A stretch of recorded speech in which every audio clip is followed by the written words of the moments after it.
ஆதிய புஸ்தகம் 2ஆம் அதிகாரம் 9ஆம் வசனம்.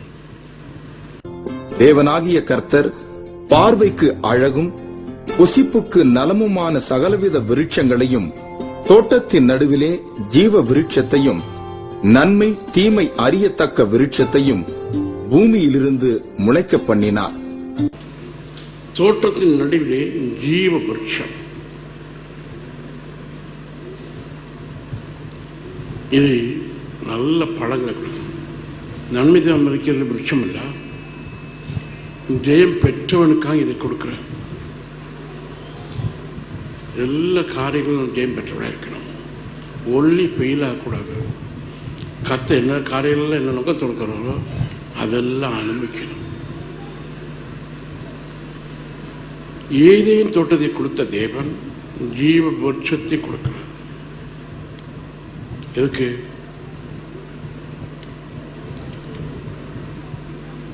இந்த ஜீவ விருட்சம் சகலவித கனிகளை சாப்பிடக்கூடிய அனுபவம் ஆதாமுக்கு உண்டு. தேவனால் அழைக்கப்பட்டனுக்கு கர்த்தருடைய சகலவித விருட்சங்களை கனிகளை புசிக்கலாம். 16 வசனம். தேவனாகிய கர்த்தர் மனுஷனை நோக்கி, நீ தோட்டத்தில் உள்ள சகல விருட்சத்தின் கனியையும் புசிக்கவே புசிக்கலாம்.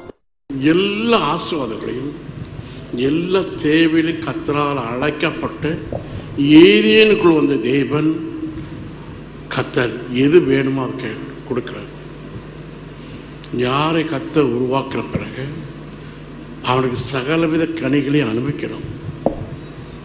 அவனுக்கு தேவையில் எல்லாம் பலவும் கொடுக்கும். யாருக்கு?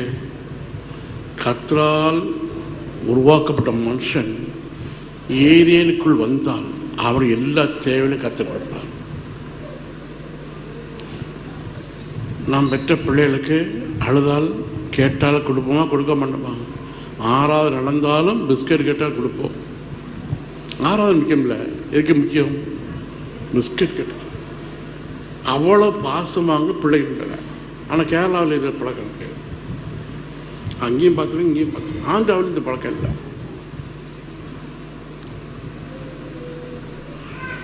நமக்கு இந்த இடத்துல தான் பேருக்கு அது என்ன வித்தியாசம் தெரியும். கேரளாவில் எத்தனையோ சபை பேர், ஒரு சபைக்கு இல்லை, இந்த கன்வென்ஷன் மாத்திரம் இல்லை, பல சபைகளுக்கு போயிருக்கு. அங்கே ஒன்றும் 6வது சதவீத பிள்ளைகளுக்கு பிஸ்கட்டோ ஒன்றும் கொடுக்குறதில்ல. காரணம் நம்ம என்ன கொடுக்காருன்னா, நீ எது கேட்டாலும் சகலவித குறிச்சங்களையும் நாம் புசிக்கலாம். கர்த்தர் கொடுக்குறாரு, கொடுக்கலையா? இந்த பிரகாரம் நீ எதை கேட்டாலும் உனக்கு தரங்க.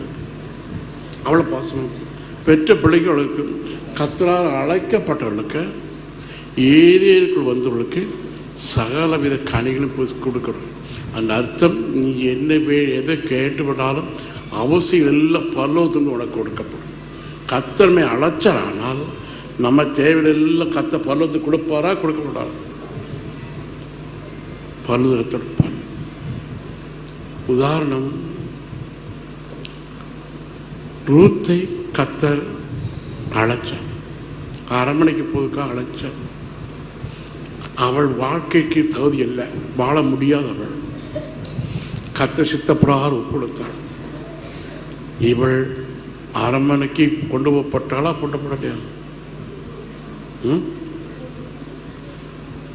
வாழ்க்கை இழந்தவளை வாழ வைக்க முடியாது என்று சொன்னவளை கத்தர் வாழ வச்சார வைக்கலாம். கத்தர் நம்மை அழைத்து கொண்டு தேதியிற்குள் வைக்கணும். கத்தோட ஐக்கியத்தில் கொண்டு வைக்குமானால் எல்லா தேவையிலையும் பருவம் கொடுக்குமா கொடுக்காது. கத்தரோடு ஐக்கியத்தில் இருக்கவனுக்கு எல்லா தேவையிலையும் கத்து கொடுப்பார். ராகாப்பு இப்படிதான். கிரியனால் விசுவாசம் கிரியின் மூலம் அறியணும். எப்படிப்பட்ட விசுவாசம் வேணும்? விசுவாசிக்கிறேன்னு சொன்னால் கிரியின் மூலம் காணும். ராகாப்புக்கு கிரியினால் அவள் உயர்த்தப்பட்டார். விசுவாசிக்கிறவன் அதை அப்படி கிரி செய்வான். அவளை கத்த உயர்த்தரா வச்சுறா. மோவாப் தேசத்து ஸ்ரீ வாழ்க்கை இழந்தவாள். அவளை கத்தர் ஆசிரியர் ஆசிரியர். இதே புராணம் லாய்க்கு அற்றவரை கத்தர் வாழ வைக்கிறவன், கத்தர் உயர்த்துகிற தேவன். இந்த தேவன் எல்லாத்தையும் அது அங்கு ஏரிக்குள் அழைத்து வைக்கிறார். ஏரின்னு சொன்னால் கத்துரை தோட்டம். கத்துரை தோட்டத்தில் என்னால் ஏரியிலிருந்து தண்ணீர் பாயும். அந்த வசனம் வாசிக்கணும். எதிலிருந்து ஒரு நதி ஓடும். தோட்டத்துக்கு தண்ணீர் பாயும்படி ஏதேனிலிருந்து ஒரு நதி ஓடி அங்கே இருந்து பிரிந்து 4 பெரிய ஆறுகளாயிற்று.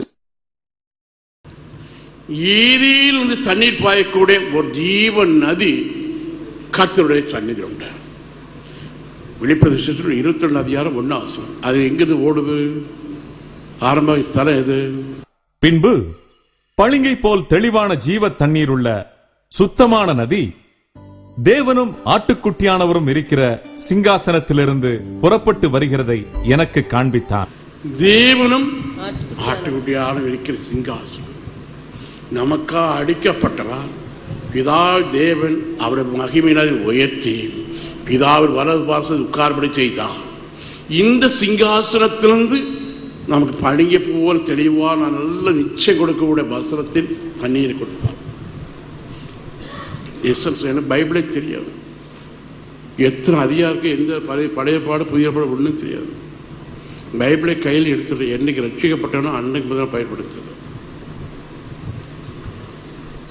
இவளுக்கு எப்படிப்பட்ட தண்ணி பக்க 12 விதமான கனிகளை கொடுக்கும் ஜீவ விருட்சம்.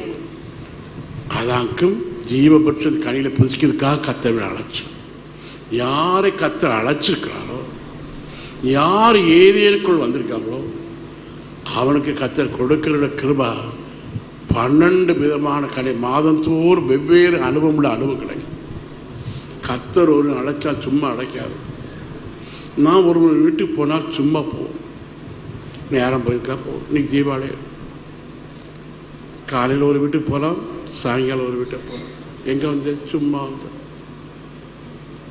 என்ன சொல்லலாம்? கத்தர் அழைச்சாரானால் தோட்டத்துக்கு தண்ணி பாய்ந்து போகணும். இதே வசனம் ஒருவனுக்கு வல்லமையோடு போகணும். யாரை கத்தர் தேவனை ஐக்கியத்தை கொண்டு வந்துருக்காரோ ஜீவ வருஷத்துக்கு கனியை கொடுக்க வேணுமானால் ஆவியானோட ஒத்தாசை வல்லமையோடு போகும். தண்ணி பாய்ந்து போகும். ஆவியான் வல்லமை கிரியோடு செய்யும். நல்ல தண்ணி பாயிற கனி எப்படி இருக்கும்? மரத்தின் கனி சூம்பலா இருக்கும். நல்ல திரட்சியான கனிகளை நீ சாப்பிட்டுமானால் அமர்ந்திருக்க முடியாது. ஏதேனும் தண்ணீர் பாயும். இந்த தண்ணீர் பாயிற இடம் முதலாம் ஆற்று பைசோன் என்ன விளையும்? பொன் விளையும். தண்ணீர் தேவசமாய் தண்ணீர் நமக்குள்ளே போடும். நமக்குள்ள போன்று என்னது? பச்சை தண்ணி இல்லை, வசனமாக தண்ணீர் உன்னுடைய இதயத்துக்குள் போடும். வசனம் காதல் கேட்கும். இதுக்கு இங்கிட்ட இறங்காது. காதல் கேட்டுட்டு நேரே அப்படியே பாஸ் ஆகி போயிடும். அதுவும் வழியறியப்பட்ட விதைக்கப்பட்ட நிலம் மனுஷன் இதயத்துக்குள் அனுப்ப மாட்டான். அதனால் வேர் பற்றி பிடிக்காது, முளை எழும்பாது, இறைத்து போகணும். அதான் உருவாக்கப்பட்ட மனுஷன். கிறிஸ்து நமக்குள் உருவாகணும். இதுக்காக பவுல் நமக்காக கற்ப வேதனைப்பட்டாரா? நல்ல ஊழியக்காரன் இதான் அனுபவிப்பாங்க. அவங்க வார்த்தைக்குள்பட வேதனைப்படுவாங்க. 17 அதிகாரம் கிறிஸ்துவ கலாச்சார 4 அதிகாரம் 18 வாசிங்க. கிறிஸ்து உங்களிடத்தில் உருவாகும் அளவும் உங்களுக்காக மறுபடியும் கர்ப்ப வேதனைப்படுகிறேன். கிறிஸ்து நமக்குள் உருவாகும். பவுல் கற்ப வேதனைப்பட்டார். வசனம் போய் நம்ம உருவாக்கணும். கிறிஸ்துவின் சாயலில் நம்ம உருவாக்கணும். We form ஆங்கில பொழி கிறிஸ்துவை போல ஸ்ட்ரைட்டண்ட் ஆகணும், நேர்மையாக. வசனம் போனால் நேர் வழியில தான் காண முடியும். பவுலுக்குள் வசனம் போயிட்டு கர்த்தர் பேசினான், அவன் எந்த வழியில காணலாம்? அதான் ஸ்ட்ரைட்டன். அவன் கர்த்தர் வசனம் உள்ள போனால் அங்கேயும் சாய மாட்டான். வசனம் நம்ம உள்ள பேசணும். எதில் பேசணும்? உள்ளத்தில் பேசப்பட்டவனாங்கன்னா சும்மா ஓடித்து இருக்கல. கர்த்தர் வார்த்தை நம்ம உள்ளத்தில் உருவாகணும். அந்த வார்த்தை நம்ம மூலம் வெளிப்படணும். அனுபவம் வேணும். அவன் கிறிஸ்துவனை உருவாகணும். கர்த்தர் பவுல் வேலைப்பட்டார்.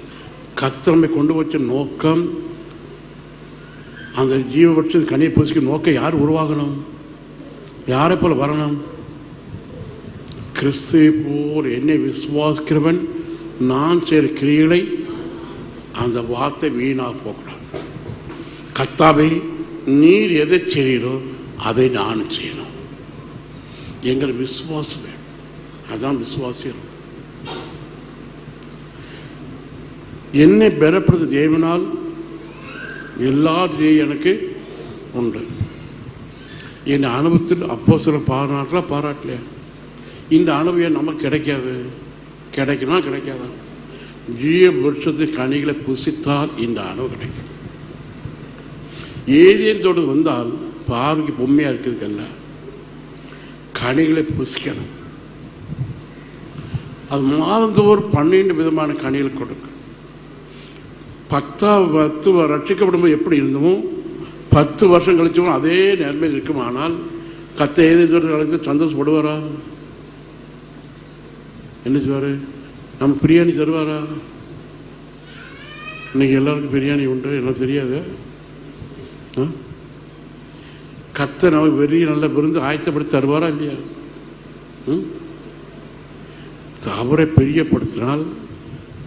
அவரை பிரியப்படுத்தினால் யோசேப்ப தாப்பன அவனுக்கு எல்லா ஆசீர்வாதத்தையும் கொடுத்தாரா? கொடுக்கலையா? ஒன்னோட மிச்சம் எல்லாத்தையும் கொடுத்துட்டார். எல்லா ஆசீர்வாதங்களும் கொடுத்துட்டார். யாருக்கு?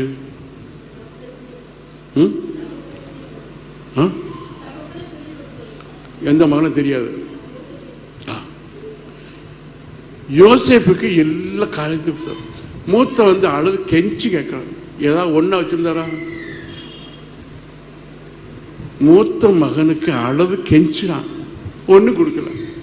அப்ப கர்த்தரை பிரியப்படுத்தினால் எல்லா ஆசீர்வாதத்தை கொடுக்கிறார், கொடுக்கலையா?